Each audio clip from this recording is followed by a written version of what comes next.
normal operating temperature sa natural na klima. At pag tinesting naman natin dito sa radiator ng makina, magiging 29, nagbabago. Pag tinanggal, magiging 26 uli. O ayan o. Ngayon paanda rin natin ito at titingnan natin kung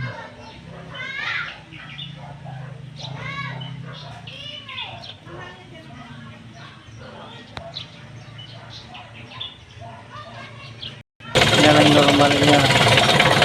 Pero nung pinaandar natin itong sakyan, sigurado yung angat yan. Ayan. Okay, 1,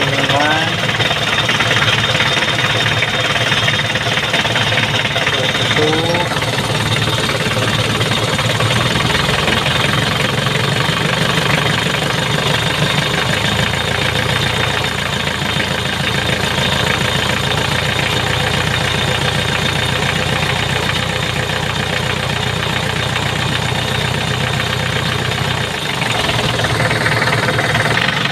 na yung napaandar natin na nakainit ng kaunti.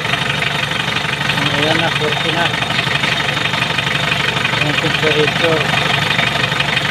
Nahanap ko yan habang tumatagal ang andar, 41.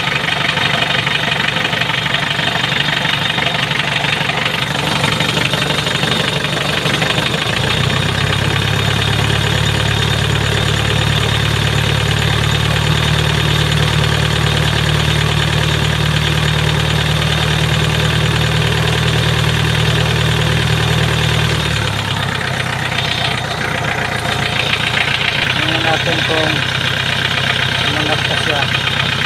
Ayan, 44 na, kanina 41 lang. Nainit-init na eh.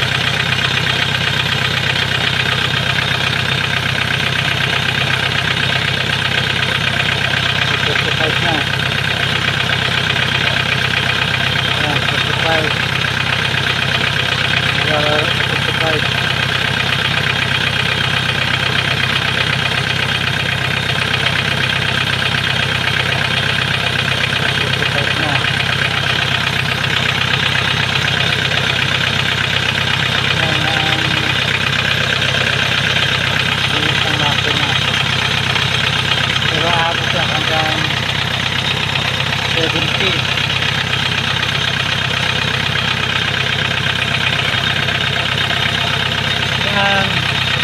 High degree centigrade. Ngayon, hindi pa natin sa Fahrenheit. Yan. Ang Fahrenheit ay 115 degrees Fahrenheit. Sa centigrade ay 46 na. 47 degrees centigrade. Sabi na hanggang Fahrenheit 116, 117. Ang gauge malapit na mag-normal. Malapit na pumunta sa gitna. Mga 120 yan normal. Yan, nag-120 na. Yan, nasa normal operating temperature na yan.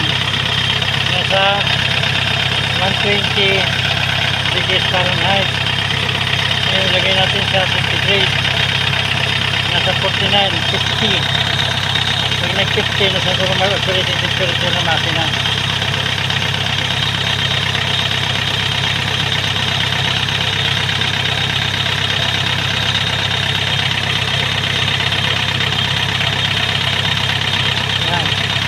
Normal na siya. Yan, naglalaro na sa 15. Ayan. 50 degrees centigrade, normal operating temperature na.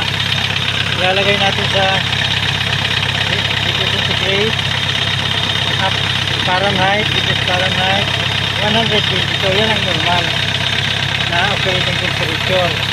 Tapos ang makina. At tingin mo sa gauge, sa dashboard gauge, nasa gitna na. Magiging, pag nilagay natin sa freezer, magiging below 10 degrees Fahrenheit.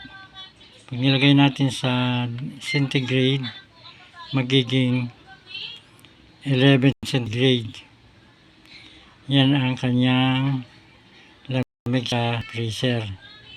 Pero sa natural na temperature sa labas ay iba naman.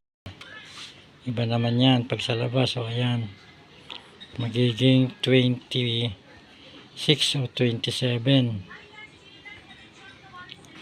25, 26,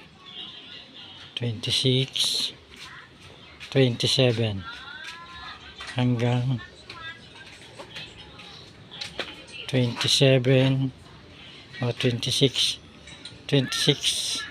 degrees centigrade. Sa Fahrenheit magiging 80 degrees Fahrenheit.